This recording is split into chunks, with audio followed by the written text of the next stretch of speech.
NTV time, जनता की बात जनता के साथ। राज्य भर के सरकारी अधिकारियों के खिलाफ भ्रष्टाचार की शिकायतें दर्ज कराकर लाखों का गबन करने वाले पत्रकार को एसीबी ने गिरफ्तार किया। कई सरकारी अधिकारियों, संविदा सरकारी कर्मचारियों और निजी व्यक्तियों पर भ्रष्टाचार के आरोप लगाए गए, लेकिन इस बार एसीबी ने एक पत्रकार और आरटीआई कार्यकर्ता और उनकी पत्नी को रिश्वत लेते हुए पकड़ा। एसीबी गुजरात के रिकॉर्ड में ये दूसरा मामला है जहाँ किसी पत्रकार और आरटीआई कार्यकर्ता को रिश्वत लेते पकड़ा गया। एसीबी गुजरात ने साबरकांठा स्थित एक गुजराती अखबार और साप्ताहिक पत्रिका के पत्रकार केतन कुमार, कांतिलाल पटेल और उनकी पत्नी मीनाबेन के खिलाफ भ्रष्टाचार का मामला दर्ज किया। हिम्मतनगर के वीजापुर रोड स्थित ब्रह्माणी नगर सोसाइटी में रहने वाले केतन पटेल ने 2-3 महीने पहले कुछ कच्छ जिले के सड़क एवं भवन विभाग के एक द्वितीय श्रेणी अधिकारी के खिलाफ आय से अधिक संपत्ति का मामला दर्ज किया था। मूल रूप से महसाणा के रहने वाले, महसाणा जिले के उनाद गाँव के रहने वाले केतन पटेल ने एसीबी में दायर अपने आवेदन के निपटारे के लिए अधिकारी से 5 लाख रुपए की रिश्वत मांगी थी। चूंकि शिकायतकर्ता रिश्वत नहीं देना चाहता था, इसलिए उसने एसीबी के एक वरिष्ठ अधिकारी से संपर्क किया और इस मामले में शिकायत दर्ज कराई। एसीबी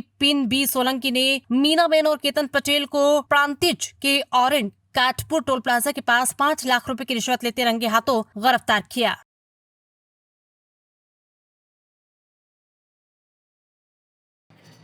પોતાને પત્રકાર તરીકે ઓળખાવતા અને આરટીઆઈ એક્ટિવિસ્ટ કે જે પોતે પોતાનું એક સંદેશ આપકા સાપ્તાહિક પ્રસિદ્ધ કરે છે તેવા હિંમતનગરના કેતન કાંતિલાલ પટેલ કે જે દરેક વિભાગના વિજિલન્સ ઓફિસરને સૌપ્રથમ અરજીઓ કરે કોઈપણ અધિકારી કર્મચારી વિરુદ્ધ અને ત્યારબાદ જો એ અધિકારી કે કર્મચારી તેઓને સરેન્ડર ન થાય એટલે કે તેઓની કયા મુજબ તેઓને કોઈ લાંચ કે કોઈ રકમ ન આપે તો તેઓ એસીબીમાં અરજી કરતા અને એસીબીમાં અરજી કરવાના કારણે જ્યારે એસીબીની તપાસ શરૂ થાય ત્યારે સામેના અધિકારી કે કર્મચારીને તેઓ પોતે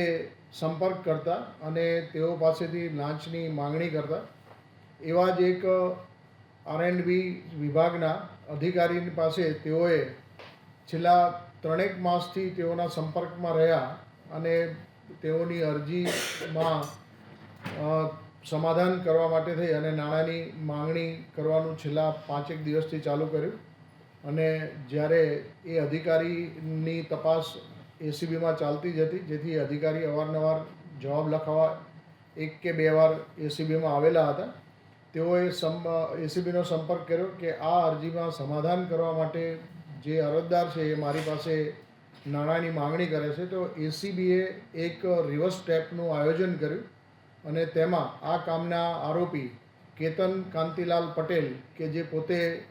પોતાને એક પત્રકાર તરીકે ઓળખાવે છે, વાસ્તવમાં તેઓ પત્રકાર નથી પરંતુ પોતાનું એક સંદેશ આપકા એવું સાપ્તાહિક ચલાવે છે અને